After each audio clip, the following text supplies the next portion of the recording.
भगवान की प्रेरणा हुई नारद जी को। नारद जी ने झट्ट ही अपना वीणा उठाया और नारायण नारायण नारायण करते हुए सीधे पहुंच गए कैलाश पर्वत पर। देवी पार्वती ने स्वागत किया, आइए गुरुजी, बहुत दिनों के बाद आगमन हुआ आपका। नारद जी कहने लगे, नारायण नारायण देवी, अब आजकल हमने गृहस्थियों के घर में जाना बंद कर दिया, अब हम गृहस्थों के घर नहीं जाते। पार्वती ने पूछा, क्यों, क्या परेशानी है, क्यों नहीं जाते?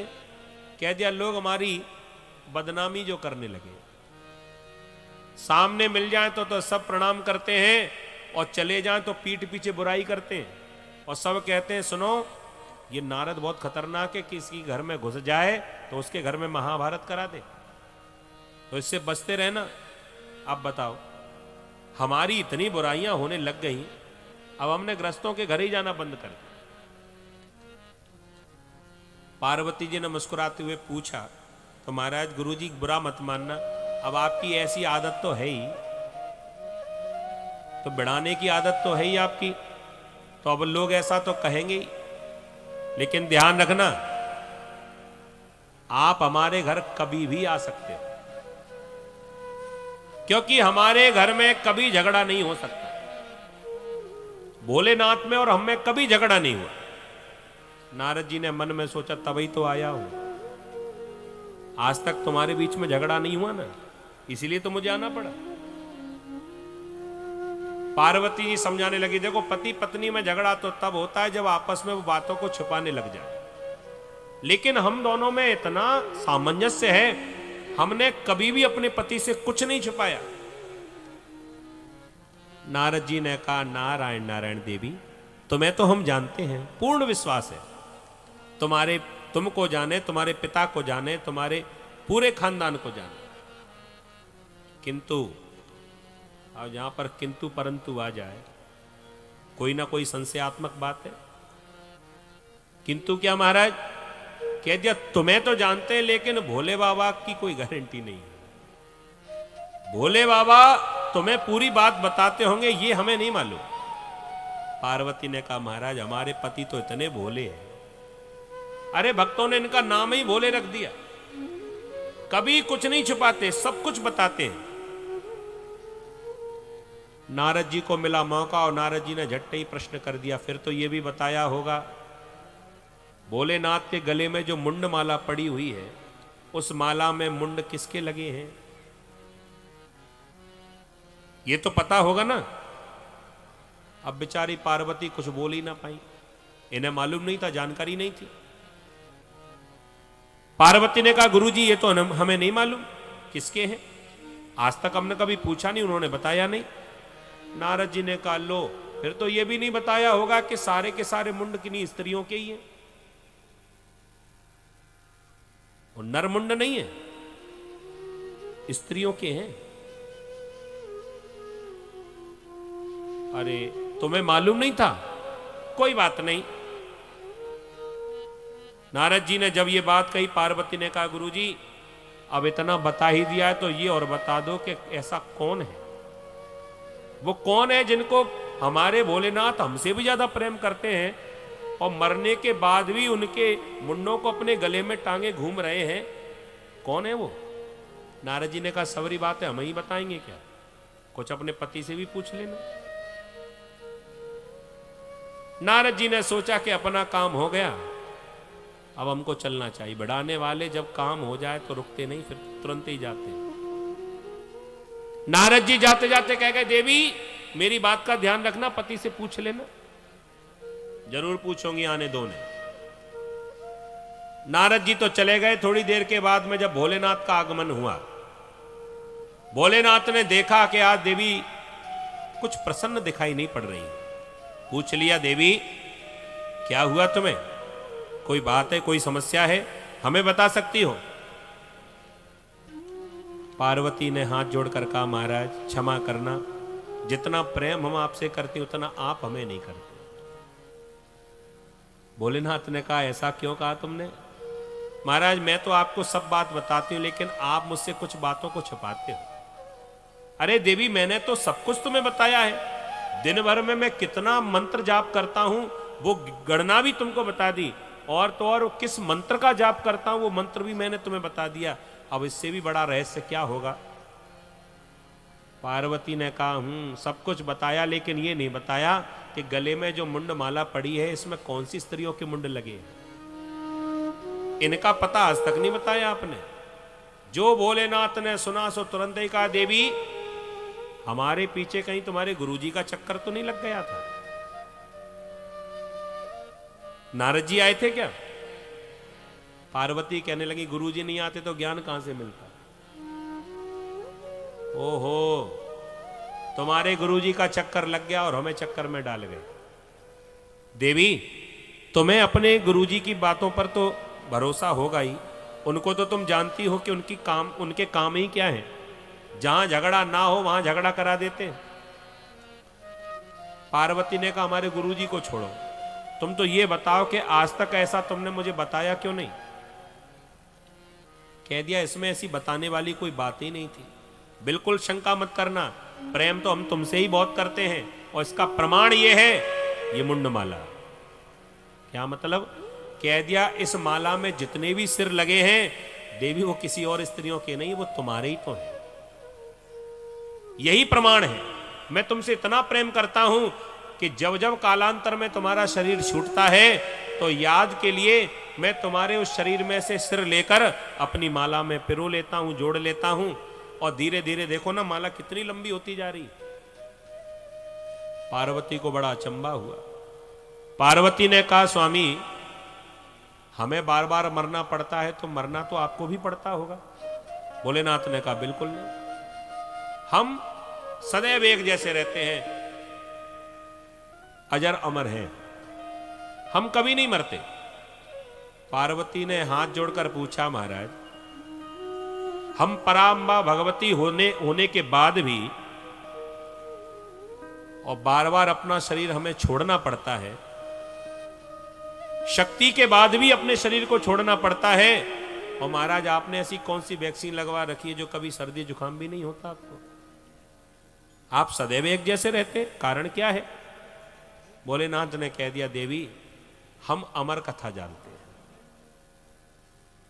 और जो अमर कथा जानते हैं फिर वो मरता नहीं है, वो अमर हो जाता है। पार्वती ने कहा, तुम्हारा ये कथा हमें भी सुना दो। जब प्रेम इतना करते ही हो तो ये मरण जन्म का चक्कर ही मिट जाए, और महाराज ये माला में फिर काय को सिर पे रोना पड़ेगा, हम भी अमर हो जाएंगे। भोलेनाथ ने कहा, ये कथा तो किसी अधिकारी को ही सुनाई जाती है, कभी अवसर मिलेगा तो सुनाऊंगा। नहीं नहीं महाराज, हमें अभी सुनना है। भोलेनाथ को लगा कि कहीं कोई और न सुन ले, सो पार्वती को लेकर भोलेनाथ ने कैलाश पर्वत का त्याग किया और वहां से नीचे मृत्युलोक की तरफ आए। चारों तरफ बर्फ ही बर्फ जमी हुई थी, कोई दूर दूर तक दिखाई ना पड़ा। वहां एकांत में जाकर भोलेनाथ अमर कथा सुनाने लगे, और ऐसा कहा जाता है, ऐसी मान्यता है कि जहां भोलेनाथ ने अमर कथा का वाचन किया उस स्थान का नाम अमरनाथ ही पड़ गया। बोली शंकर भगवान की जय। वहां भोलेनाथ तो ये विचार कर रहे थे कि कोई नहीं होगा, और ऐसी कृपा हुई, ऐसी प्रभु की लीला, ये लगा था कि वहां कोई नहीं होगा, लेकिन वहां भी भगवान के एक और परम भक्त सुखदेव जी महाराज बैठे हुए, अंडे के भीतर छुपे हुए। जब भगवान की कथा भोलेनाथ कहने लग गए, सुखदेव जी से रहा नहीं गया, और सुखदेव जी अंडे के भीतर से तुरंत बाहर निकले। वहां पर मैया पार्वती भोलेनाथ सामने आमने आसन डालकर बैठे हैं। वक्ता है भोलेनाथ, श्रोता है मैया पार्वती। सुखदेव जी ने सोचा कि ये अच्छा रहा, आंखें खुली तो सबसे पहले भोलेनाथ का ही दर्शन हुआ, और कान खुले तो सबसे पहले भगवान की कथा कानों में गई। सो चुपचाप पार्वती के बगल में जाकर वो कथा सुनने लगे। भोलेनाथ ने पहले ही निवेदन कर दिया था, शर्त रख दी थी पार्वती से कि हम तुम्हें कथा सुनाएंगे और बदले में तुम हमको हुंका सुनाना। हुंका क्यों? हुंका इसलिए क्योंकि कथा में नींद बहुत आती है। कि नहीं बताओ? आती होगी। एक कथा की विशेषता है, और घर नहीं आती होगी। बढ़िया चारपाई होगी घर में, अच्छे से अच्छा गद्दा होगा, बढ़िया से बढ़िया मोटी रजाई होगी, सब कुछ होगा, लेकिन नींद नहीं होगी। और कथा में कुछ नहीं होगा, ना यहाँ चारपाई, ना यहाँ गद्दा, ना तकिया, कुछ भी नहीं है, लेकिन नींद भरपूर होगी। सही है ना? अच्छा, कोई अचंभे की बात नहीं है, ये कथा में तो पार्वती जैसी भी सो गई। भोलेनाथ कथा सुना रहे हो, भोलेनाथ जैसा वक्ता, और श्रोता मैया पार्वती जैसी, उनकी कथा में पार्वती सो गई, तो हमारी तो गिनती कितनी, हमारी कथा में 2-5 सो जाएं तो क्या परेशानी है। लेकिन यह भी कहा जाता है कि सावधानी हटी सो दुर्घटना। कथा में कौन सोता है मालूम? जो सावधान ना रहे। पार्वती जी जब तक कथा सुनती रही तब तक सावधान थी, और कथा जब तक समझ में आवे तब तक नींद नहीं आएगी, और जब कथा समझ में ना आवे तो अच्छे अच्छे श्रोताओं को भी नींद आ जाती। भूगोल खगोल की चर्चा जब करने लगे सो पार्वती जी को नींद आ गई। पार्वती जी तो सो गई, लेकिन सुखदेव जी को इतना मालूम है कि हुंका बंद हुआ तो कथा भी बंद हो जाएगी। सो पार्वती जी का हुंका बंद हुआ और सुखदेव जी का हुंका शुरू हो गया। पार्वती की जगह वो सुखदेव जी हुंका भरते गए, बराबर कथा होती रही, भोलेनाथ को पता ही नहीं चला। और जब कथा पूर्ण हुई, जयकारा लगा, बोलिए भक्तवत्सल भगवान की। कितनी भी गहरी नींद हो, नींद खुल ही जाती है। पार्वती की भी नींद खुली। पार्वती ने कहा, महाराज क्षमा करना, हम आधे में ही सो गई थी, वो कथा हमारी आधी अधूरी रह गई है, पूरी कर दो। भोलेनाथ ने कहा, देवी मेरी तो कथा पूरी हो गई, तुम कहां रही? अब तो श्रोता वक्ता पर नाराज। हमने पहले ही कहा था, जब हुंका चलेगा तो कथा चलाना, हुंका बंद तो कथा भी बंद कर देना, हमें जगाना, उसके बाद कथा बढ़ाना। आपने ऐसा क्यों किया? भोलेनाथ को लगा, यही तो मैं सोच रहा हूं, जब तुम सो रही थी तो हुंका कौन दे रहा था? इसका अर्थ तुम्हारे और मेरे अलावा कोई तीसरा भी उपस्थित है। आंखों को बंद करके जो ध्यान लगाया, सो वहीं पर पार्वती के पीछे सुखदेव जी महाराज आनंदित हो रहे थे कथा को सुनकर। भयंकर क्रोध आ गया, तुरंत अपना त्रिशूल उठाया और मारने के लिए दौड़े। जब होश आया सुखदेव जी महाराज को, कथा में इतना रस होता था, सुखदेव जी महाराज प्राण बचाकर उड़े वहां से, और सबसे पहले व्यास जी का आश्रम दिखाई पड़ा। व्यास जी के आश्रम में प्रवेश कर गए, पीछे पीछे भोलेनाथ आ गए त्रिशूल लेकर। अब छुपने को जगह ना मिली, कहां जाएं? व्यास पत्नी वहां पर बैठी हुई थी, और आलस्य में जैसे ही मुंह खुला, जब जमाई आती तो मुंह खुलता है ना, और जो मुंह खुला तुरंत ही मुख में प्रवेश कर गए। सोचा इससे बढ़िया जगह नहीं हो सकती। सुखदेव जी महाराज व्यास पत्नी के मुख से भीतर उदर में पहुंच गए। अब भोलेनाथ चारों तरफ ढूंढ रहे हैं, कहीं नहीं मिले। अब कहां जाएं? व्यास जी सामने से आ गए, महाराज क्या ढूंढ रहे हो? कह दिया, मेरा एक चोर तुम्हारे आश्रम में आ गया है, उसे जरा ढूंढवाओ। व्यास जी को हंसी आने लगी। महाराज पहले तो ये बताओ, सेठ साहूकारों की चोरी होती है, आपके पास ऐसा कौन सा अमोल खजाना है जिसमें चोरी हो सके? हमने तो सुना है कि आपके पास कुछ है ही नहीं। धन धन भोलेनाथ तुम्हारे कौड़ी नाए खजाने में, और 3 लोक बस्ती में बसाए, और आप बसे वीराने में।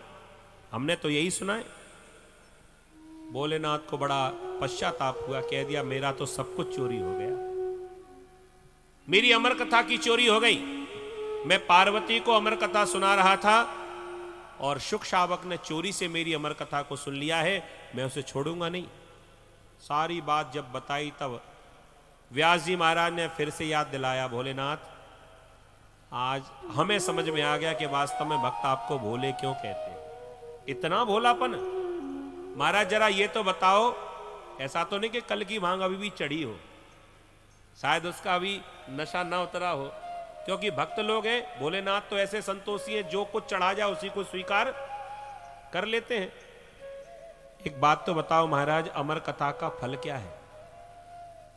जो अमर कथा सुन ले उसे क्या मिलता है? भोलेनाथ ने कहा वो अमर हो जाता है, फिर वो कभी मरता नहीं है। व्यास जी ने याद दिलाया, महाराज आप इतने भोले हो, आपको ये भी नहीं पता कि आप ही की वाणी से जिसने अमर कथा को सुन लिया हो, भले ही चोरी से सही, लेकिन सुन तो लिया, अब बताइए उसे आप कैसे मारोगे? वो तो अमर हो गया। भोलेनाथ को ध्यान आया, अरे राम राम, मैं तो भूल ही गया, दुनिया में उसे मैं क्या कोई भी नहीं मार सकता, वो तो अमर हो चुका है। तो महाराज अपना क्रोध भी शांत कर दो। भोलेनाथ ने अपना क्रोध शांत किया और ये वापस कैलाश पर्वत पर लौट गए।